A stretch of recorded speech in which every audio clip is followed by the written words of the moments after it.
அனைவருக்கும் வணக்கம். இந்த பதிவில் நம்ம எதை பற்றி பார்க்க போகிறோன்னு தெரிஞ்சுக்கிறதுக்கு முன்னாடி மறக்காமல் நம்ம சேனலை சப்ஸ்கிரைப் பண்ணிக்கோங்க. கூடவே பெல் பட்டனையும் கிளிக் பண்ணிவிட்டு ஆளுங்கிற ஆப்ஷன் கொடுத்துட்டிங்கன்னா நான் போடுற வீடியோக்கள் எல்லாமே மிஸ் ஆகாமல் நோட்டிஃபிகேஷனில் வந்துடும். இந்த பதிவு ரொம்ப ரொம்ப முக்கியமான பதிவு, அவசரமான பதிவு, அவசியமான பதிவு அப்படின்னே சொல்லாங்க. எதை பற்றிய பதிவு அப்படின்னு பார்த்திங்கன்னா, என்றைக்காவது ஒரு நாள் ரொம்ப ரொம்ப விசேஷம் பொருந்திய பல சிறப்பான சேர்க்கைகளெல்லாம் ஒன்றா சேர்ந்த மாதிரி அமையும். அந்த மாதிரி இருக்கக்கூடிய நாளில் நாம் நம்மளுடைய நிறைவேறாத விருப்பங்களையும் வேண்டுதலையும் முன் வச்சு கேட்கும்போது கட்டாயம் அது நிறைவேறியே தீரும் அப்படின்னு சொல்லலாம். ஏன்னா எல்லா நாளும் அது போல் சிறப்பு வாய்ந்ததா அப்படின்னு கேட்டிங்கன்னா அப்படி அமையாது. ஆனால் ஏதாவது ஒரு நாளில் எல்லா சிறப்புகளும் ஒன்றா சேர்ந்தே வரும். அந்த மாதிரி ஒரு நாள் தான் இந்த நாளில் நமக்கு அமைஞ்சிருக்குது. அப்படி இன்றைக்கி என்னென்ன சிறப்புகள் இருக்குது அப்படிங்கிறத முதல்ல தெரிஞ்சுக்கலாம். இன்றைக்கி ஜூன் மாதத்தின் 3ஆம் தேதி, வைகாசி மாதத்தின் 20ஆம் தேதி நிறைஞ்ச செவ்வாய்க்கிழமை. இந்த செவ்வாய்க்கிழமை அப்படிங்கிறதே முருகப்பெருமான் வழிபாட்டிற்கும் அவர் அதிதேவதையாக கொண்ட செவ்வாய் பகவான் வழிபாட்டிற்கும் ஏற்ற ஒரு நாளாக கருதப்படுது. இந்த நாளை மேலும் விசேஷம் சேர்க்கும் விதமாக மாதத்திற்கு ஒரு முறை மட்டுமே வரக்கூடிய வைகாசி மாதத்திற்குண்டான வளர்பிறை அஷ்டமி திதியானது இந்த நாளில் நமக்கு அமைஞ்சிருக்குது. இந்த வளர்பிறை அஷ்டமி அப்படிங்கிறது ஸ்வர்ண ஆகர்ஷண பைரவர் வழிபாட்டிற்கு உகந்த ஒரு நாளாக கருதப்படுது. மாதந்தோறும் வரக்கூடிய தேய்பிறை அஷ்டமியில் காலபைரவர் வழிபாடும், வளர்பிறை அஷ்டமியில் ஸ்வர்ணாகர்ஷண பைரவர் வழிபாடு செய்கிறதும் சிறப்பான பலனை நமக்கு கொடுக்கும்.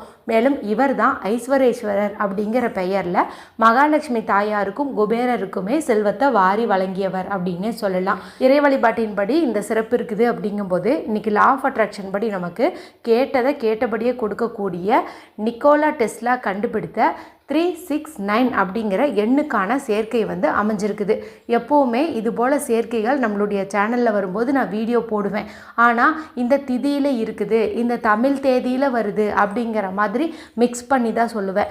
ஆனால் இன்றைக்கி நமக்கு நேரடியாக ஒரு கனெக்ஷனோடவே வந்திருக்குது. அதாவது இந்த 369 அப்படிங்கிற எண்ணானது இந்த தேதியில், மாதத்தில், வருடத்தில் அப்படின்னு ஒரே நேர்கோட்டில் நமக்கு அமைஞ்சிருக்குது. இன்றைக்கி தேதி பார்த்திங்கன்னா ஜூன் மாதத்தின் 3ஆம் தேதி. மாதம் பார்த்திங்கன்னா இது ஜூன் மாதம்ங்கிறது 6வது மாதம். அதனால் இங்கே 6ங்கிற எண் வந்துடுது. அடுத்தது 9ங்கிற எண் இந்த வருடத்தினுடைய கூட்டுத்தொகை. ரெண்டையும் ஆட் பண்ணிங்கன்னா 4, 4 + 5 9 அப்படின்னு கிடைக்குது. அப்படியே நேராக நமக்கு 369 அப்படின்னு கிடைக்குது. இது போல் சேர்க்க மறுபடியும் நமக்கு வருமா அப்படின்னு கேட்டிங்கன்னா, அடுத்த ஆண்டு இதே போல் ஜூன் மாதம் 3ஆம் தேதி நமக்கு 36ங்கிறது வரும். ஆனால் அந்த 9ங்கிற சேர்க்கை டைரெக்டாக வருமானு கேட்டிங்கன்னா அது வருவதற்கு நம்ம இன்னும் 9 ஆண்டுகள் காத்திருக்கணும் அப்படின்னே சொல்லலாம். ஏன்னா திரும்பவும் நமக்கு 2034 தான் அது போல் சேர்க்கை அமையும். கிடச்சிருக்கக்கூடிய இந்த நாளை நம்ம மிஸ் பண்ணாமல் பயன்படுத்திக்கிட்டோம்னா நமக்கு நல்ல பலன்கள் கிடைக்கும். இதுக்காக நம்ம பெருசாக பூஜை செய்கிறதோ வழிபாடு செய்கிறதோ பண்ண தேவையில்லை. இப்போ நான் சொல்லக்கூடிய இந்த மெத்தடை மட்டும் நீங்கள் செஞ்சீங்கன்னாவே போதும், உங்களுடைய விருப்பங்கள் நிறைவேறும். இந்த எண்களை பயன்படுத்தி உங்களுக்கு என்ன வேணுமோ கேட்கலாம். பணம் கேட்கலாம், வேலை கேட்கலாம், திருமணம் கேட்கலாம், என்ன விருப்பம் உங்களுக்கு இருக்குதோ அது நிறைவேறணும்னு சொல்லி நீங்கள் கேட்டுக்கலாம். ஆனால் நம்பிக்கையோடு செய்யணும். அது ஒன்றே தான் இங்கே முக்கியம். ஏற்கனவே இந்த சிறப்பு வாய்ந்த நாளில் இன்று மதியம் வரக்கூடிய 3 மணியிலிருந்து 4 மணி, 6 மணியிலிருந்து 7 மணி, இரவு 9 மணியிலிருந்து 10 மணி, இந்த 3 நேரத்துக்குள்ளே செய்ய வேண்டிய 2 விதமான பரிகாரங்கள் குறித்து நேற்று இரவு ஒரு வீடியோவும் இன்னைக்கு காலையில் ஒரு வீடியோவும் போட்டிருக்கேன். இன்றைக்கி காலையில் பார்த்திங்கன்னா ஒரு டம்ளர் தண்ணீரை மட்டும் குடித்தோம்னா போதும்னு சொல்லி அந்த பதிவில் சொல்லியிருப்பேன்.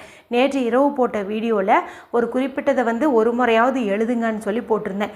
ரெண்டுமே அந்த டைமில் ஃபாலோ பண்ணும்போது 100% நமக்கு ரிசல்ட் கொடுக்கும். இவை தவிர குளிக்கும் தண்ணீர் பரிகாரம் குறித்தும் சொல்லியிருப்பேங்க. அதுபோல் தண்ணீர் ரெடி பண்ணிட்டு இன்றைக்கி முகம் கை கால் கழுவிக்கிட்டிங்கன்னா கூட போதும். அதே பதிவிலேயே இன்றைக்கி கையில் எழுத வேண்டிய ஒரு முக்கியமான முறை குறித்தும் சொல்லியிருப்பேன். அடுத்து இன்றைக்கி காலையில் வெற்றிலையை வச்சு ஒரு பரிகாரம் சொல்லியிருப்பேன். அதை நீங்கள் செய்வதன் மூலமாக 3 நாட்களில் 6 விதமான விருப்பங்களும் நிறைவேறும்னு சொல்லியிருப்பேன். இப்போ நான் மேலே சொன்ன 4 வீடியோக்கள் இருக்கிற பரிகாரமுமே ரொம்ப ரொம்ப சிம்பிளாக தான் இருக்கும். இது வரைக்கும் பார்க்காம இருந்தீங்கன்னா இந்த வீடியோ முடியும் போது வரக்கூடிய எண்டு ஸ்க்ரீனில் அதனுடைய லிங்க்கை நான் கொடுக்குறேன், மறக்காமல் செக் பண்ணி பாருங்கள். சரி, இப்போது இந்த பதிவுக்கான விளக்கத்துக்குள்ளே போகலாம். இப்போ நான் சொன்ன அத்தனையும் நீங்கள் செய்யணும் அப்படின்ட்டு அவசியம் கிடையாது. ஏதாவது ஒன்றாவது செஞ்சு இந்த நாளை நீங்கள் பயன்படுத்திக்கோங்க. சரி, இதுக்கு நமக்கு தேவையானது அப்படின்னு பார்த்திங்கன்னா நல்ல நிலையில் இருக்கக்கூடிய ஒரே ஒரு பிரியாணி இலை வந்து நமக்கு தேவைப்படுது. இந்த பிரியாணி இலை அப்படிங்கிறது தாந்திரிக பரிகாரத்தில் முக்கியமான இடத்த வந்து பிடிக்குது. மேலும் இதனுடைய நறுமணமே பார்த்திங்கன்னா நல்ல ஒரு பாசிட்டிவ் எனர்ஜி வந்து நமக்கு கொடுக்கும். ஓரளவுக்கு டேமேஜ் கம்மியாக இருக்கிற மாதிரி, அதாவது கிழிசல் இல்லாத மாதிரி, பூச்சி அரிக்காத மாதிரி ஒரு பிரியாணி இலை நீங்கள் எடுத்துக்கிறது சிறப்பு. இப்போ இந்த வீடியோ பார்க்கும் சமயத்தில் உங்ககிட்ட பிரியாணி இலை இல்லைன்னா பக்கத்தில் இருக்கிற கடையில் கூட நீங்கள் போய் வாங்கிட்டு இன்று இரவு 12 மணிக்குள்ளே கூட நீங்கள் இந்த மெத்தடை வந்துட்டு செய்யலாம். நல்ல ரிசல்ட் உங்களுக்கு கிடைக்கும். அடுத்து நமக்கு தேவையானது அப்படின்னு பார்த்திங்கன்னா ரெட் கலரில் இங்க் வரக்கூடிய பேனா, ஸ்கெட்ச் பென்சில், மார்க்கர் தான். இந்த ரெட் கலர், அதாவது இந்த சிவப்பு நிறம் அப்படிங்கிறது கேட்டதை கேட்டபடியே கொடுக்கும். அதாவது பச்சை நிறம்ங்கிறது பணத்தை மட்டும் கொடுக்கும். இந்த சிவப்பு நிறம் வந்து நம்மளுடைய கடன் பிரச்சனையை தீர்ப்பதற்கு உதவும், நிறைவேறாத விருப்பங்களை நிறைவேற்றுவதற்கும் உதவும். மேலும் இன்னைக்கு செவ்வாய்க்கிழமையாக இருக்கிறதுனால செவ்வாய் பகவானுக்கு உரிய நிறம்னு பார்க்கும்போது சிவப்பு. அதனால் இந்த கலரில் நாம் இந்த பேனாவை வந்து எடுத்துக்கணும். இப்போ இந்த ரெண்டே பொருள் தான், இந்த பிரியாணி இலை, இந்த பேனா. இதை எடுத்துகிட்டு வீட்டில் அமைதியான இடத்துல உட்காந்துக்கோங்க. யாருக்கிட்டையும் பேசாதீங்க, டிவி பார்க்காதீங்க, மொபைல் பார்க்காதீங்க. மனசை நல்லா ரிலாக்ஸ் பண்ணிக்கோங்க. அதன் பிறகு நீங்கள் எடுத்து வச்ச இந்த பிரியாணி இலையில் நான் சொல்லக்கூடியதை வந்துட்டு நீங்கள் ஒரு முறை எழுதுனீங்க அப்படின்னாவே போதும். என்ன எழுதணும் அப்படின்னு பார்த்தீங்கன்னா, உங்களுடைய நிறைவேறாத விருப்பம் ஏதாவது ஒன்று நீங்கள் ஃபிக்ஸ் பண்ணி வச்சுக்கோங்க. இப்போ நீங்கள் நிறைய விருப்பங்கள் வச்சுருக்கீங்க அப்படிங்கும்போது ஒவ்வொன்றுக்கும் தனித்தனி பிரியாணி இலை வந்து நீங்கள் பயன்படுத்துகிற மாதிரி இருக்கும். அதனால் ஒரு பிரியாணி இலை தான் இருக்குது அப்படிங்கிறவங்க ஒரு இன்டென்ஷனை மட்டும் செட் பண்ணிக்கோங்க.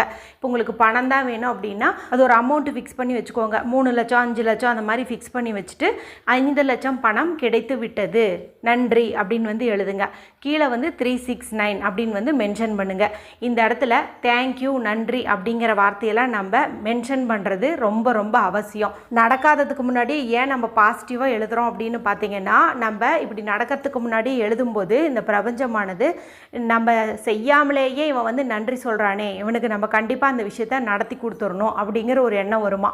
அதனால் நம்ம முன்னாடியே பாசிட்டிவாக வந்து இந்த மாதிரி எழுதுகிறோம். அதே போல் நல்ல சம்பளத்தில் வேலை கிடைத்து விட்டது, நல்ல இடத்தில் திருமணம் அமைந்து விட்டது, நல்ல அழகான குழந்தை பிறந்து விட்டது, இந்த மாதிரி எழுதிட்டு நன்றிங்கிற வார்த்தையும் எழுதிட்டு அல்லது தேங்க்யூங்கிற வார்த்தையும் எழுதிட்டு கீழே 369 அப்படின்னு மென்ஷன் பண்ணிடுங்க.